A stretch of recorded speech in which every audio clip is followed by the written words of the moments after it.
My name is Sonia, and I want to share a little snippet of Halcyon's history with you all today. It all started over 10 years ago, actually on my mom's back porch. And Rod and I had a vision, and it was to have an end-of-life care program that included hospice and palliative care.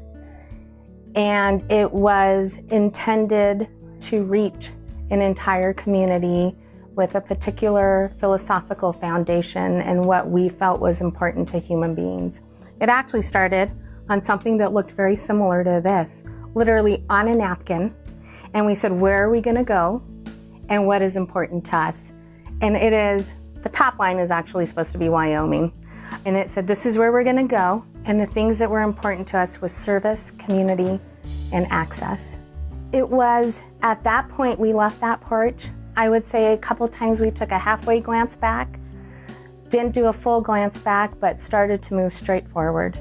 I do want to share this with everyone in Halcyon, and that is that it was much bigger than a hospice program. And what we really wanted was a place that people wanted to be. And when I say wanted to be, it was that people wanted to be here at Halcyon. Patients wanted to be at Halcyon. Team members wanted to be at Halcyon. So it was much, much bigger. And what we knew was that human beings wanted to be inspired.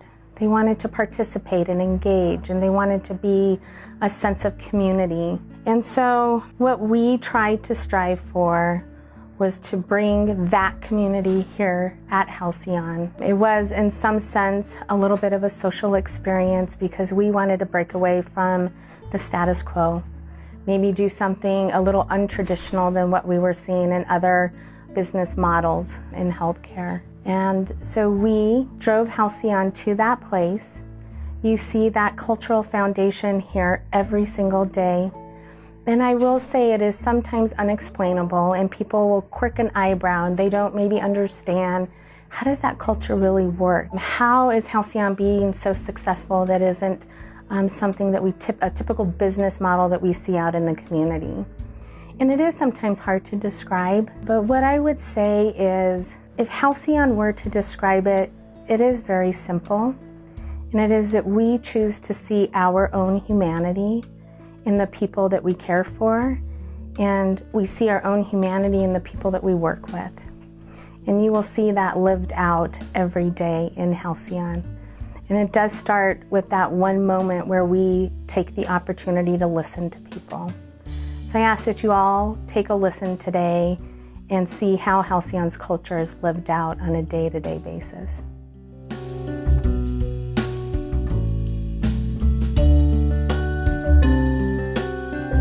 One of the things that we pride ourselves in here at Halcyon is servant leadership, meaning that we're here to serve our patients first and foremost.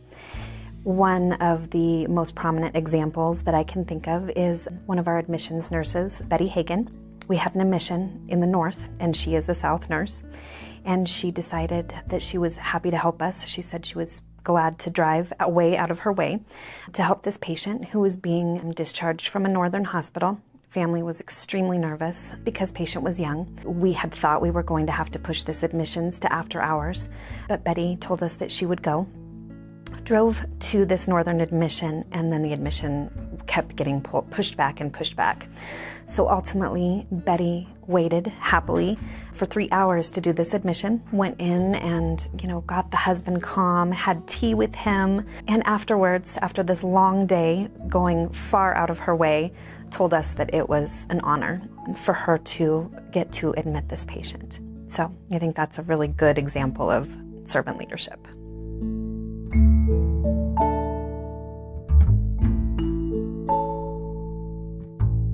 To me, authenticity is allowing patients to be themselves throughout their journey, such as the patient I had that was 101 years old when she came on service and stayed with us until she was just over 104 before she passed.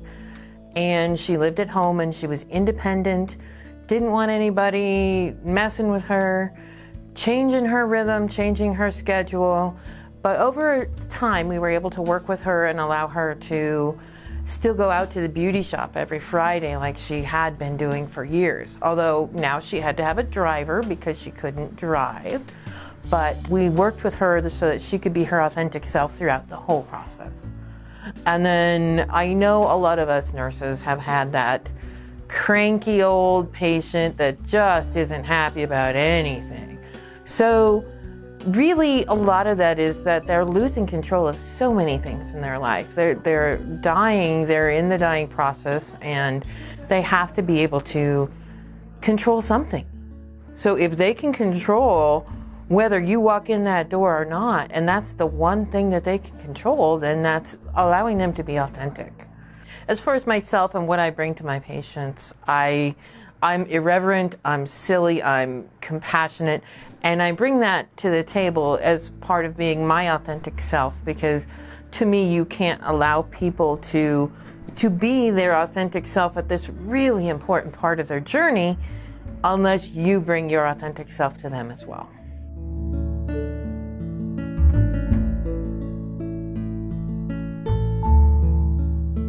Halcyon embraces fluid chaos on a daily basis, and an example of us embracing fluid chaos is showing up to Boulder Community Hospital on a Friday morning with the expectation that you're going to do a routine hospice discharge. You get there, you meet with a large, loving, supportive family.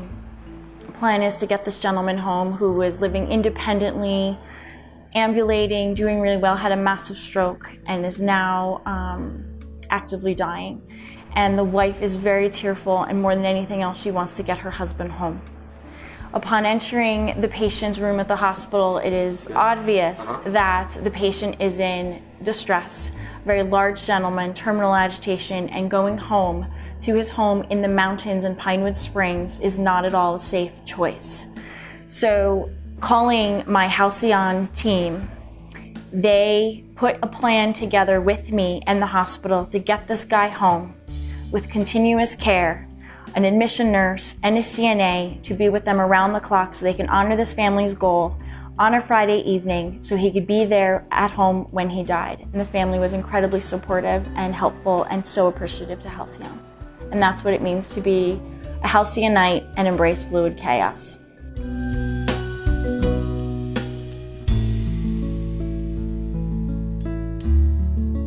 So lateral identity, what is that exactly? That means that we wear many different hats, both in our roles and occasionally in our personal lives. So, for example, those who may come to visit you in the night, similar to Santa Claus, can deliver meds, catheters, wound care supplies, and various other goods to you as needed. If our server is down, we will send carrier pigeons, we will send a Pony Express, and/or someone will drive it if is needed. Another role that we have can occasionally be Inspector Gadget. And if it's something I do not have in my car, I will find somebody who certainly has it in their car. My name is Molly, also known as Gandalf. I am a nurse practitioner. I work in palliative care. I palliate people.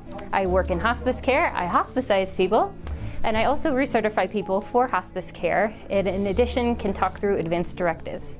That is my lateral identity.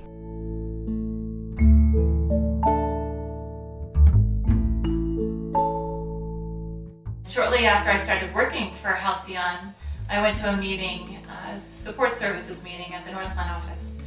And at the end of that meeting, Sonia came into the room and she wanted to bless the hands of our social workers because it was National Social Work Week.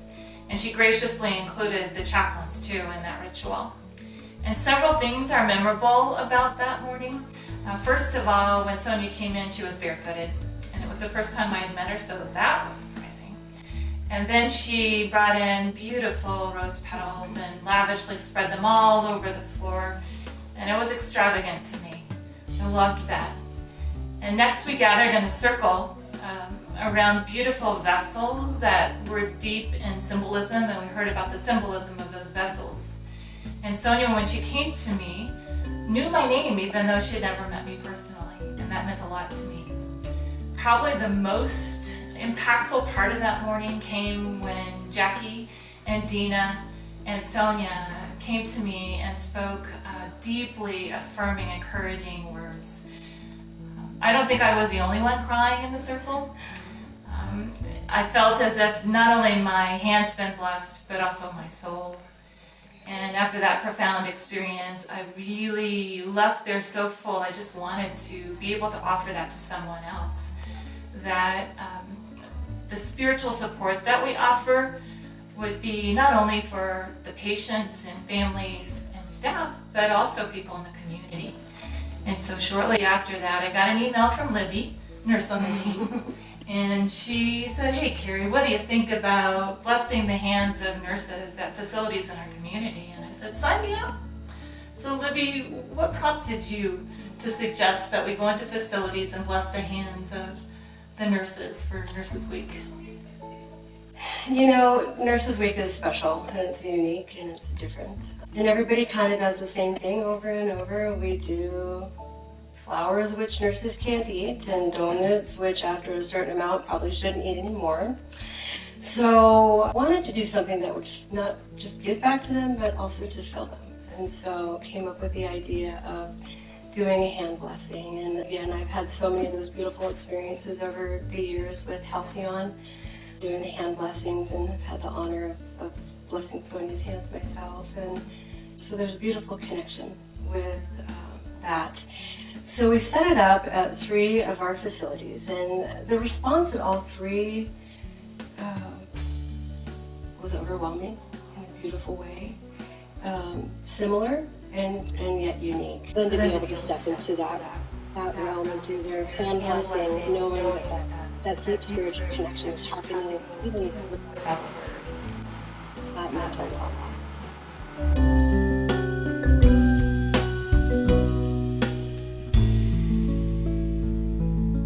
One of the core values that I appreciate with Halcyon is trust. And so I remember sitting in an IDT down south when I first started, and one of our nurses, Robert, was talking about a dementia patient that he had and how she wouldn't talk. He was really trying to interact with her. How the husband needed a lot of support, and so a lot of his visit was focusing on the husband and just really not being able to connect with the patient. And somehow he came up with the idea of trying to get the patient to have thumb wars. And he just kept doing it and trying to get her to engage. And then he was talking about how he actually got her to engage in a thumb war. And then his next visit, she actually, once he walked into the room, went like this to him. To me, that's trust. The patient was trusting him. And I get chills every time I think about it.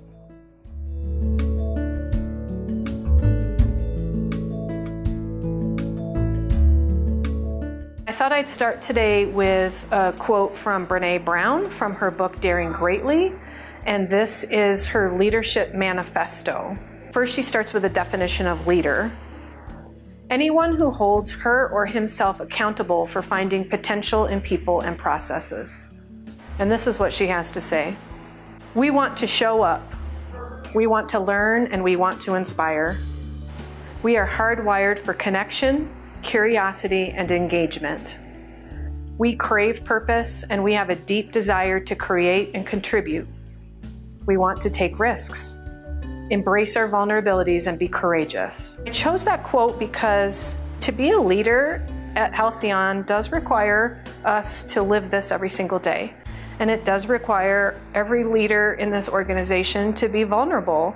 But it's not just leaders. It's not just those of us who are team leads or in administration. It is the people on the front line as well. But for me, the core value of vulnerable starts at the top. And I am very grateful for Sonia Fossen and how she has modeled that and how she has really encouraged us team leads to be vulnerable, to lead from that place of servant leadership that at the core requires us to be vulnerable and to not think that we know it all, to encourage us to have conversations with our team members, but also for our team members to have conversations with patients and families and get their input, which is really a vulnerable thing. So I really am grateful for Sonia and her vision for leadership and for her vision of leading from vulnerability and knowing that We all have things to learn and all have gifts to offer, and that has been a really refreshing learning area for me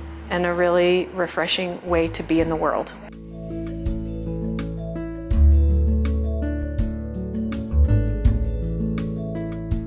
Empowerment is a very important core value of social work, and it's also a core value of Halcyon. One of my patients who just went hospice earlier this week from palliative care, I'd been working with for quite a few years, providing some counseling services, and for the past several months she has known that she wants to go on hospice, but she was getting pushback from her family and also from her doctors, telling her she wasn't ready, and telling her it wasn't time. And so she finally made the decision to go ahead and pursue treatment. And when I asked her how it felt to do treatment for other people, she told me that she felt enraged. And that just broke my heart because how hard, and we see so many people who have to make difficult decisions just because of their circumstances or because they feel like they have to answer to somebody else. And so a lot of our work together was really helping her find her voice and to finally be able to say, no, I'm not going to do this. I don't want to do this, and please respect me. And that's just an example of some of the work that we do at this agency, in this organization, and how we help our patients to really get the things that they need to get and to do well and to live well.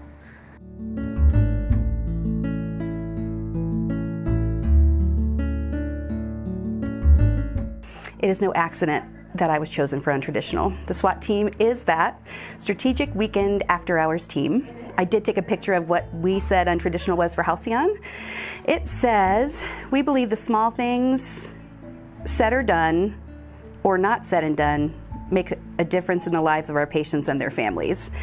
Well, that is the understatement of a lifetime. So when I think untraditional and SWAT and Halcyon, we get the opportunity to do hospice the way it's intended to be. Patient-focused, certainly still in compliance, but definitely patient-driven. And I become in awe of our ability to just gut it out in any situation. The tenacity, the compassion, the leadership that it takes to put the patient first despite the odds is really awe-inspiring. So one story that comes to mind is Amanda Shawn, who is our AOC and triage nurse on the weekend. She actually cared for my mother when she was on hospice. And the first time she met my mom was in this huge king-size bed, like you need a ramp to get up in there. But she took her shoes off and climbed in bed with my mother. And this was before I worked for Halcyon. In that moment, I knew that this was the place for me.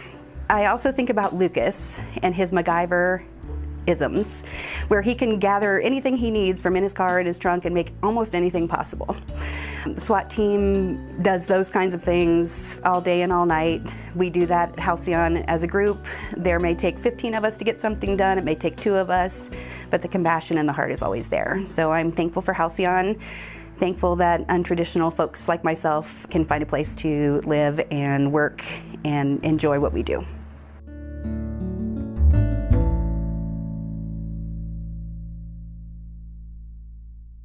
There are 3 characteristics of innovator.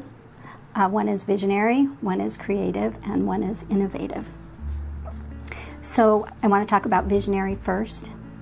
And just say that about 3.5 years ago, our bereavement department was experiencing a growth in census. We had limited team members, and we were serving an area from Fort Collins down to Castle Rock. And so we had our bereavement director and team lead, Diane Eberly, was our counselor, and also did all of the administrative aspects of the bereavement department. She proposed a new model for bereavement, and she had in mind that there would be an administrative assistant that worked in the office 8 hours a day that coordinated the department, and therefore the counselors would be able to devote their time strictly to counseling. This provided for much more flexibility for the counselors with their hours, and it was also cost effective, as the counselors would be paid per their counseling visits. Creativity is the next characteristic of innovator, and the way that our department is creative is that our counselors are geographically located, our northernmost being in Estes Park and our southernmost living in Elizabeth, Colorado, and so referrals are made to them within their geographic area. We contract with office spaces across the Front Range so that we make it very convenient for our clients to get in for bereavement counseling. So this model is client-oriented. It makes the best use of our resources, and it is cost-effective. The last characteristic is innovative. Because Halcyon cares for the whole family, it is our philosophy that we care for the whole family, not just the patient. We offer grief support services to families and friends for 13 months following a loss, and our services are free of charge. And we also offer anticipatory grief services to patients and families that are currently on service with us, and we receive those referrals from our hospice and our palliative teams. We also offer grief support services in facilities. We offer support to the team members in the facility where the patient lived, the caregivers there, and also any residents that might be experiencing grief because of their loss. Another thing that we do is we often have family members who live in other areas that's not part of our service area, and so we will research resources for them in other cities in Colorado and actually even in other states for them to get some grief support. So these are the things we do, and I would just like to say that any process that is client-oriented, efficient, cost-effective, and most importantly, that permeates the care and compassion that our team spreads across the Front Range is the hallmark of a Vinovator.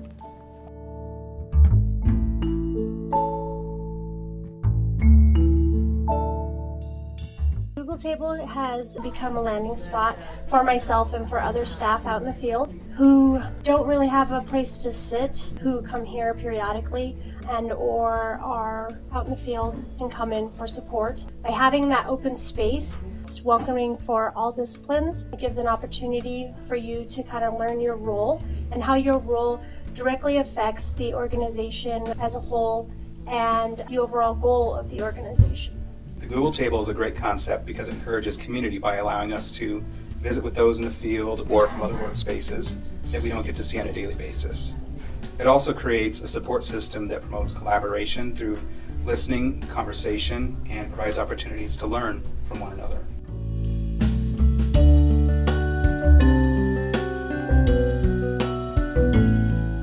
I wanted to talk about our value of trust, and was thinking about, the good old trust fall back, and would my colleagues, my palliative team and my Columbine hospice team catch me? Yeah, they would. In so many ways, catching something that I was not quite on board with, or maybe was thinking wrong, or I just missed something. I always feel like they've got my back to say, hey Lowell, double check this, and that's always great to know that. Part of that trust for me also in hospice and in palliative care is the trust with my patients and families.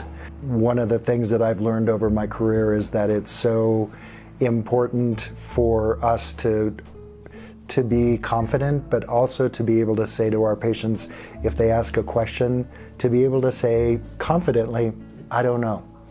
And that has built so much trust with so many of my patients and families that it's a good feeling, and they trust me, and they realize that I'm open to what they have to say as well.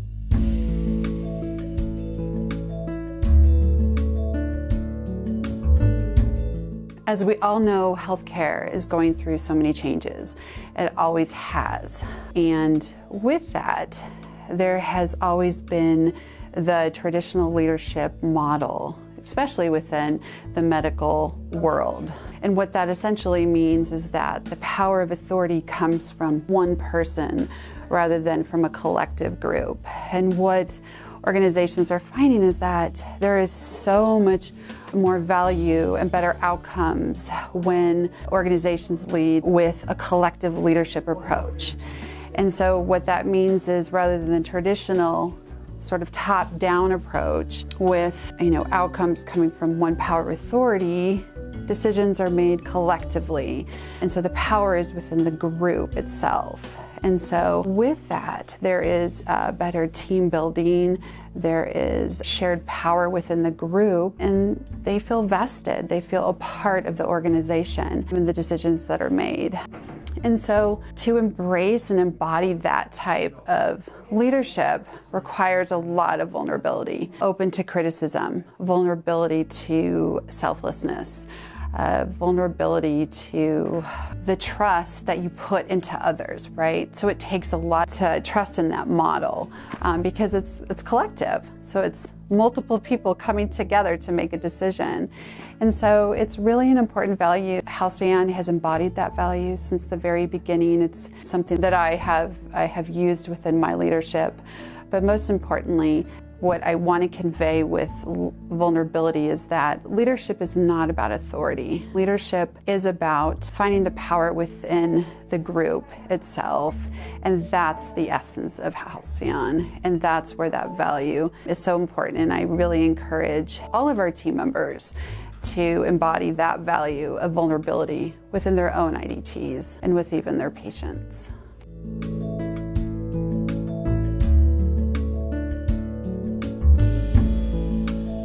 Two examples of servant leadership that I've seen in the field, specifically a CNA named Teresa. We have a patient at a facility that family is uninvolved, and I noticed for a week or two that all of a sudden he had these really nice clothes and looked great. And finally I mentioned to another staff member, I said, oh, this gentleman got new clothes. And Teresa had actually, her husband had donated a bunch of clothes to this man. So it was truly incredible to see him, and he was so proud of his outfit, so I was very touched. And then another example of servant leadership I've seen in our team is CNA Desiree.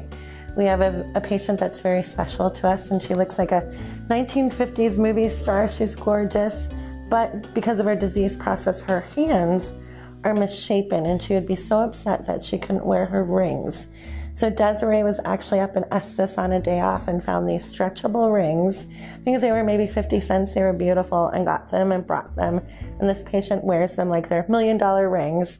But just the fact that these two team members took the time to incorporate their servant leadership from their job to their personal life has always touched my heart. So congratulations, Halcyon. Not only have we believed in our core values, but we have lived them. May we continue to embody the spirit, connection, and relationship that has impacted so many lives in a positive and authentic way.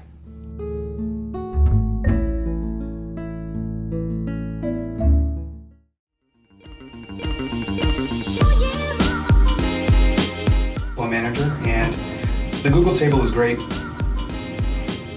Keep going. Keep going. You can edit? Yes, sir. Thank God. Let me just start over.